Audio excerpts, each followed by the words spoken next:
శరత్కాల చంద్రికా గురు కరుణా స్పందితా గంగాజరి ప్రవాహికా బోధామృత ప్రసాదితా సహనశీల భూస్వరూప జ్ఞాన దివ్యదాయకా అగ్నివాయు సమ్మిశ్రిత జీవనోద్ధారకా అగ్నివాయు సమ్మిశ్రిత జీవనోద్ధారకా శరత్కాల చంద్రికా గురు కరుణా స్పందితా. కుటుంబం చూస్తే 4 పిల్లలు, పెద్ద కుటుంబం. ఎప్పుడు అనేక మంది పల్లెటూరు కుటుంబాల్లాగే వాళ్ళకు కూడా ఆదాయానికి అవసరానికి బ్రతుకు భారం చాలా దూరంగా ఉండేది. ఎంతో శ్రమ చేస్తే కానీ బ్రతుకు గడిచేది కాదు. అందుకని చిన్న వయసులోనే ఇంటి చుట్టూ వేప, చింత, మునగ చెట్లు ఇవన్నీ మా అన్న నాటాడు. అవి క్రమంగా పెరిగి పెద్ద మానులయ్యాయని స్వామి చెల్లెలు మంగమ్మ చెప్పింది. అంటే అప్పుడు కూడా బాధ్యత కలిగి ఉండేవాడు చిన్నపిల్లవాడు. ఆడుకోవలసిన చేతులు శ్రమ చేయబోయినా గొప్ప నిజాయితీతో ఆ చిన్న బిడ్డే 2 మనుషులు పని చేసేవాళ్ళని, ఆ పని శ్రద్ధగా సొంత మనిషిలాగా చేసేవారని ఎన్నో ఏళ్ల తరువాత కూడా ఆ ఊరి వాళ్ళు ఆయన పనిని చూచిన వారు చెప్పేవారు. మనం ఇక్కడ గుర్తించాల్సింది ఏంటంటే మహాత్ములలో ఉండే ఆ భావం చిన్నప్పటి నుంచి ఉంటుంది, ఆ స్వభావం. ఇంకొక విషయం ఏమిటంటే గొప్పగా చెప్పిన మాట, ఆయన కూలి పనే చేయవచ్చు. కొన్నిసార్లు తీరుకున్నప్పుడు ఇతరులు ఎవరికైనా పోయి కూలికి వెళ్ళేవాడు. అంటే అది గౌరవంగా వెళ్ళేవారు. బంధువులు, స్నేహితులు ఉంటారు కదా, అక్కడికి వెళ్ళి చాలా హుందాగా మర్యాదగా ఉండేవాడు. మిగతా వాళ్ళందరూ పోయి వాళ్ళ పైన ఉండేటువంటి గుడ్డలో కావలసిన కూలి తీసుకొచ్చేవాళ్ళు. కానీ ఆయన మాత్రం అలా చేసేవారు కాదు. వచ్చేసి తన చెల్లినో తమ్ముడినో వాళ్ళ ఇంటికి పంపించి ఆ కూలి గింజలు తెప్పించుకునేవారు. అది హుందాగా భావించేవారు.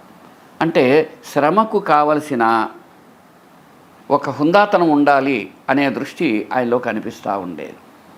ఇంకొకటి ఏంటంటే వెంకయ్య స్వామి ఎప్పుడు ఆయన ముఖం ఎప్పుడు వినయంగా గౌరవప్రదంగా ఉండేది. సాధారణంగా పిల్లల్ని ఎవరైనా తమ తరువాత ఒక చెల్లెలు ఉందనుకో, వాళ్ళు ఎట్లా పడితే అట్లా రకరకాలుగా పిలుస్తారు. ఓ ఎమ్మే అని, మే మంగమ్మ అని, ఇట్లా రకరకాలుగా పిలిచేస్తారు. అదేవిధంగా వాళ్ళు కూడా ఓ రెంకనో అని ఇట్లా పిలుస్తారు. కానీ ఆయన ఏం చేసేవాడు తెలుసా? తను మాత్రం ఎప్పుడు అమ్మ, మంగమ్మ అనేవాడు చెల్లెల్ని. అదేవిధంగా ఆమె ఏదైనా కానీ ఇంకో రకంగా అనబోతే, లేదమ్మా అన్న అని పిలువమ్మా అని ఆమెకి హితవు చెప్పేవాడు. ఇప్పుడు చిన్న బిడ్డగా, అంటే పువ్వు పుట్టగానే పరిమళిస్తుందని ఆయనలో కొన్ని ఇటువంటి సుగుణాలు, స్వభావాలు కనిపించడం గొప్ప విషయం. ఆయనలో ఒక విశేషమైన ప్రజ్ఞ ఉండేది. అందులో ఒకటి మనకి తెలిసింది. పసుపులేటి వీరయ్య అని ఒక స్నేహితుడు ఉన్నాడు. అంతా కూర్చొని ఉన్నారు. అట్లా చూస్తున్న వెంకటపతి ఆయన ఏమన్నారంటే, నీకు 4 పెళ్ళిళ్ళయో అన్నారు.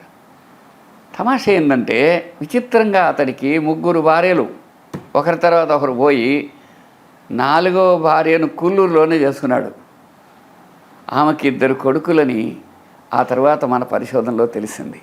అంటే ఆయన అసలు అన్నాడో తెలియదు కానీ ఆ రోజు ఏదో ఒక ప్రజ్ఞ ఉండి ఉండాలి. అంటే ఆ మాటలు నిర్దిష్టంగా జరిగాయి. ఒక 10 సంవత్సరాలప్పుడు ఆయన వాకిట్లో ఉన్నాడు. భిక్షానికి ఎవరో వచ్చారు. వస్తే ఇంట్లో వాళ్ళు ఏమన్నారు, లేదు పోవాయా అన్నారు.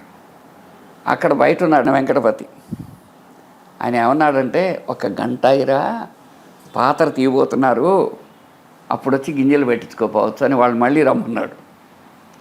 వాళ్ళు వెళ్ళి రాగానే ఏం చేస్తారు, ఎదురుగా కనిపిస్తూ ఉంటే అందుకని వాళ్ళకి ఇచ్చి పంపించారు. అలా ఉండేది ఆయన స్వభావం. ఆ రోజుల్లో కూచి నరసప్ప నాయుడితో స్నేహంగా ఉండేవారు.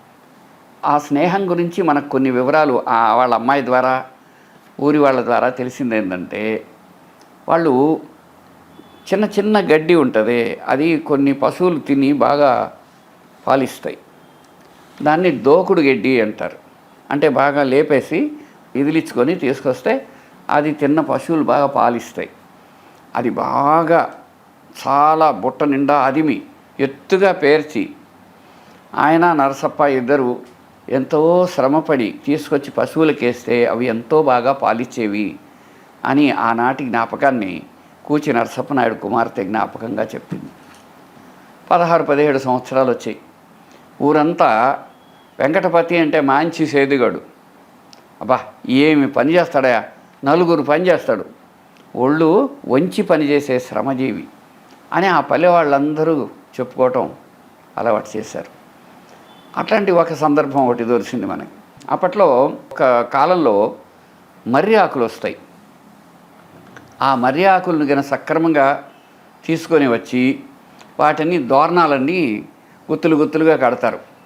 ఆ తీసుకొచ్చిన వాటిని గనక తీసి విస్తరాకులు కొడతారు. అందుకు ఉపయోగపడతాయి ఇవి మర్రి ఆకుల విస్తరలో అన్నం తింటే మంచిది. శేషతల్ప సాయి అయినటువంటి విష్ణుమూర్తి పడుకున్నాడు, అందుకని ఆ ఆకుల్లో విష్ణుతత్వం ఉంటుంది అనుకుంటారు. అందుకని వాటికి మంచి గిరాకీ ఉంటుంది కనుక 5 దోరణాలుగా కుట్టి వాటిని కట్టెలు కొట్టే బండిలో తీసుకొని నెల్లూరు తీసుకొచ్చి అమ్మి కొంత ఆదాయాన్ని కుటుంబానికి ఇచ్చేవాడు ఆయన. అది కూడా కాకుండా పొలం తెలిసిన వాళ్ళకి తెలుస్తుంది. ఒక నాగేలు తీసుకొని నిలువుగా ఒక నాగేలతో దున్నితే దాన్ని కొండ్రా అంటారు. కొండ్రా అంటే ఒకసారి కొంత దూరం ఎంత దూరం దుక్కి చేస్తామో అని నిర్ణయించడాన్ని కొండ్రా అంటారు. ఆ విధంగా ఒక మూల నుంచి అవతలకి దాన్ని దున్నడాన్ని సాలు అంటారు. ఆయన ఒకసారి సాలు వదిలాడంటే అక్కడి నుంచి ఇక్కడికి రూళ్ళ కరత ఉన్నట్టు ఉండేదిట. నాగటి చాలులో అది ఒక గొప్పగా చెబుతారు. ఏమనంటే బాగా సక్రమంగా సేద్యం తెలిసినవాడు ఇటువైపు కోడిగుడ్డు కనబెడితే అవతల చాలులో చివరి నుంచి కనిపిస్తుంది అని అంత చక్కగా రోళ్ల కర్ర పెట్టి చేసినట్టుగా అద్భుతంగా ఉండేది ఆయన చేసిన పని అని చెప్పేవారు. అదేవిధంగా ఏదైనా పైరు కోస్తే అప్పుడు ఆడ జొన్న ఇదే ఉండేది కదా వాళ్ళకి. జొన్నగాన కోసి దంటుగాన వేస్తే ఒక్క కర్ర కూడా విరగకుండా, కర్ర విరిగితే ఏమవుద్ది, ఆ పంట వేస్ట్ అయిపోతుంది. అట్లా చెల్లాచెదురు అయిపోకుండా కొలత పెట్టినట్టు కోసేవాడు. పని నెమ్మదిగా చేస్తాడా అంటే లేదు, అందరూ చేసిన దానికంటే 2-3 అంతలు ఎక్కువ చేస్తాడు. అదేవిధంగా పచ్చిగడ్డి కోసుకురావడం అంటే వెంకటపతే తేవాలి. భలే అద్భుతం. దాన్ని ఎప్పుడన్నా ఊహించుకుంటే కూడా భలే ఉంటుంది. పచ్చిగడ్డి సాయంకాలం అయ్యేప్పటికీ ఆకలితో ఉండే పశువులు అంబా అంటుంటాయి. వాటి కోసం పల్లెల్లో సంధ్యా సమయంలో గడ్డి కోసం వస్తూ ఉండేది చూస్తే భలే బాగుంటుంది. పెద్ద మోపు కట్టి బలమైన మోపును బాగా గట్టిగా మోపు కట్టుకొని ఇంటికి తీసుకొస్తా ఉన్నాడు అనుకోండి. ఎవరైనా వచ్చి నాయనా వెంకటపతి కొంచెం గడ్డి వేసిపోరాదా అంటే వాళ్ళకి ఎంత కావాలో అంత ఇచ్చి వచ్చేవాడు, లేదు పూర్తిగా కూడా ఇచ్చేవాడు. ఇంటికి వచ్చాక ఏం రావా ఏమైందంటే మౌనంగా ఉంటాడు, ఏమనడు, పలానా వాళ్ళకి ఇచ్చాను అనడు. ఆ విధంగా ఆయనలో ఎవరికైనా దానము దయా ధర్మము ఉండేది. కాకపోతే ఆయన వేషం ఎలా ఉండేది, సామాన్యమైన పల్లెటూరి పేదజనులు యవ్వనలో కూడా ఎలా ఉండేవారో. ఎప్పుడు 19వ శతాబ్దం చివరిలో 20వ శతాబ్దం మొదట్లో సంగతి ఇది. మంగమ్మ చెప్తోంది. మా అన్న చిన్నప్పుడు అందరిలాగే వెంట్రుకలు ముడేసుకునేవాడు. అంటే అప్పట్లో ఈ క్రాపులు కొట్టుకోవటం అవి తక్కువ ఉండేది. పంచ కట్టుకొని చొక్కా తొడుక్కునేవాడు. ఆ పంచ చొక్కాలు కూడా టైలర్లు వచ్చి ఒక రకంగా కుట్టేవారు. ఆయన ఎవరికి పోయి పని చేసి వచ్చాడో మా అమ్మ తాను పోయి కానీ నన్ను పంపి కానీ కూలి తెప్పించుకునేది. అంతేగాని అన్నపోయి అడగడు. కూలి గింజలిస్తే వాటిని బుట్ట తీసుకెళ్ళి సగౌరవంగా తీసుకురావాలే కానీ ఇంకో రంగా తెస్తే ఒప్పుకునేవాడు కాదు. పేదవాళ్ళ శ్రమ ఫలాన్ని గౌరవప్రదంగా పుచ్చుకోవాలి అన్నట్టుండేది ఆయన భావం. ఇంకొక గొప్ప విషయం ఏంటంటే చిన్నప్పటి నుంచి దేహత్యాగం చేసేంత వరకు వెంకటపతి అనే మహానుభావుడైన వెంకయ్య స్వామి ఎప్పుడు ఆడవాళ్ళు పట్ల ఆయన పరమ గౌరవంగా ఉండేవారు. ఆయన వల్ల ఏ స్త్రీ అయినా సరే ఒక తండ్రినో తల్లినో అన్నదమ్ముడినో చూసుకోగలిగేది. ఎంత గౌరవం అంటే అంత గౌరవం. ఆ చిన్న రోజుల్లో కూడా ఎవరైనా కానీ వస్తే ఆయన పక్కకి తొలిగి వాళ్ళు ఎవరైనా కావచ్చు, స్త్రీ అయితే చాలు ఆయన దారిచ్చేవాడు. అది ఆ రోజుల నుంచి ప్రతివారు మనకెంతోమంది చెప్పారు, వెంకటపతి గారిని ఎదురొచ్చాడంటే మనం పోబళ్ళ అబ్బాయి పక్కకి వెళ్తాడని. ఆ విధంగా ఎన్నో రకాల విషయాలు మనకు తెలుస్తూ వచ్చాయి. సరే, 1975లో ఒక మధ్యాహ్నం వేళ కొలగమూడిలో వేలూరు సుబ్బమ్మ స్వామిని చూడటానికి వెళ్ళిందట. 4 కర్రలేసిన మేదర తడిక నీడలో గుండం వేసుకొని ఉన్నారు స్వామి. ఆమెకు బాగా చనువు, ఎందుకంటే నాన్న స్నేహితుడైన ఆయనకి చిన్నప్పటి నుంచి, ఆమె పుట్టినప్పటి నుంచి ఆయన తెలుసు. ఆమెకి ఏదో ఇంట్లో ఇబ్బంది, బాగా బాధగా ఉంది, కష్టంగా ఉంది, బ్రతుకు భారాన్ని ఓర్చుకోలేకపోయింది. అయ్యా, పెడమార్పు అని నీవు చెబితే ఒకరికి 4 కూతుళ్ళు పుట్టేసినారు, వీళ్లకు నేను ఏం చేసి పెట్టేది అంటూ ఆమె వ్యథాభరితంగా నాకా గుండె నొప్పి, ఒళ్ళు బాగాలేదు, అందుకని నేను 4 కూతుళ్ళు మందు తాగి చచ్చిపోతాం, నీకు చెప్పిపోదామని వచ్చాను అని నెల్లూరు భాషలో చెప్తే యాష్టపోయింది ఆమె.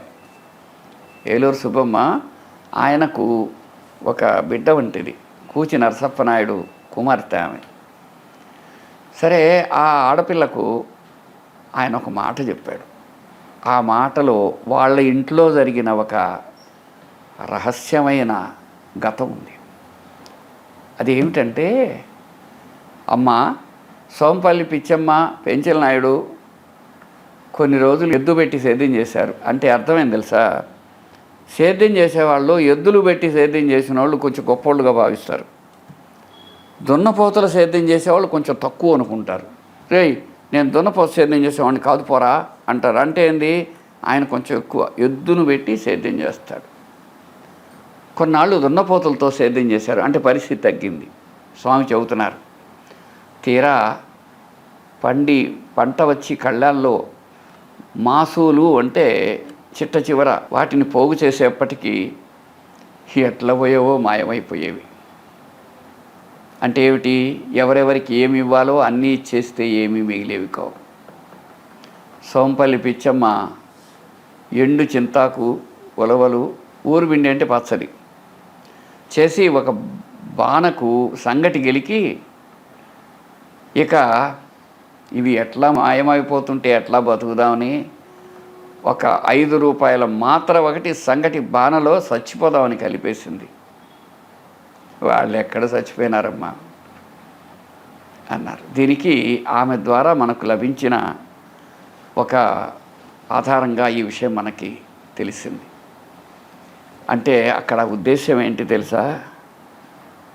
పేదరికానికి కుంగిపోకు, ఎదుర్కో. ఈ రోజులు ఎప్పుడూ ఇలాగే ఉండవు. నీవు గన ఎదుర్కొంటే ఎంత కష్టమైనా సాగిపోవాల్సిందే. బ్రతుకు చాలా గొప్పది.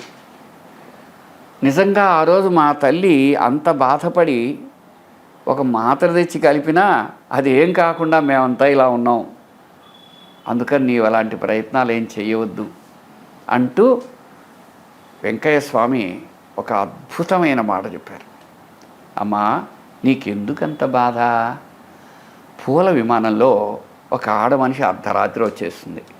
ఒక్కొక్కరి పెళ్ళిళ్ళకి ఇంతంతని కోర్టులో వాసేసిపోతుంది. అవి తీసుకొచ్చి పెళ్ళి చేసేదే కదా, అంతే కదా అని నవ్వారు. అంతే, ఏమైందో తెలియదు. సుబ్బమ్మకు కూడా మనస్సులోంచి, గుండెలోంచి బాధంతా తుడిచేసినట్టు పోయి ఆమె కూడా నవ్వింది. ఆ నవ్వులో బాధను ఓర్చుకుని జీవితాన్ని ఎదుర్కొనే దృఢత్వం ఉంది. ఆ విధంగా మనుషులను ప్రభావితం చేయగలిగిన పరమాత్మ స్వరూపి అయినటువంటి వెంకయ్య స్వామి వారిని ఎంత తలుచుకున్నా ఇంకా మిగిలే ఉంటుంది ఆయన తలుచుకోవటం. ఆ తర్వాత సుబ్బమ్మ ఇంటికి వచ్చి తన నాయన్ను, ఆయన పేరు కూచి నరసప్పనాయుడు, సోంపల్లి పిచ్చమ్మ, పెంచల నాయుడు ఎవరు అని అడిగింది. అమ్మా, పెంచల నాయుడు, పిచ్చమ్మ, వెంకయ్య స్వామి అమ్మా నాన్నలు కడు బీదవాళ్ళు, కూటికి కూడా జరిగేది కాదు. అప్పు తెచ్చుకొని వండుకు తినేవాళ్ళు. మాసులయ్యి వచ్చేప్పటికి అప్పులోళ్ళు వచ్చి ఆ ధాన్యం మొత్తం కోసుకొని పోయేవాళ్ళు. దాన్నే స్వామి మాయమైపోయిందని నీకు చెప్పినారు అని. స్వానుభవానికి మించినటువంటి ఓదార్పు ఏముంటుంది చెప్పు. ఆ విధంగా వెంకయ్య స్వామి తన అనుభవంలోంచి ఓదార్చిన దాని ద్వారా మనకొక అద్భుతమైన విషయం లభించింది. ఏ వ్యక్తిత్వ వికాస నిపుణుడైనా ఇంతగా అవతల వాళ్ళ బాధకు స్పందించి ఓదార్పు చెప్పగలరా అనిపిస్తుంది. ఆ విధంగా స్వామి ఆమెను ఓదార్చి తమ ఆశీస్సు అందే రీతిని కూడా ఒక అందమైన దేవతా స్త్రీ కథగా చెప్పారు. అదే ఆయన ఘనత. ఆ విధంగా ఆ ఇంటి పరిస్థితి మనకు తెలియవచ్చింది. స్వామి కథనం కొనసాగుతుంది. ఇప్పుడు మనం ఏం చేద్దాము? శోణితలమ్మునన్ నుదురు సోకగముకిను తింతూ సైకత శ్రేణికి చంచరీక చయ సుందరవేణికి రక్షితామరశ్రేణికి తోయజాత భవచిత్త వశీకరణైకవాణికి వాణికి నక్షదామ సుఖవారిజ పుస్తక రమ్యపాణికి. నమస్తే, సెలవు.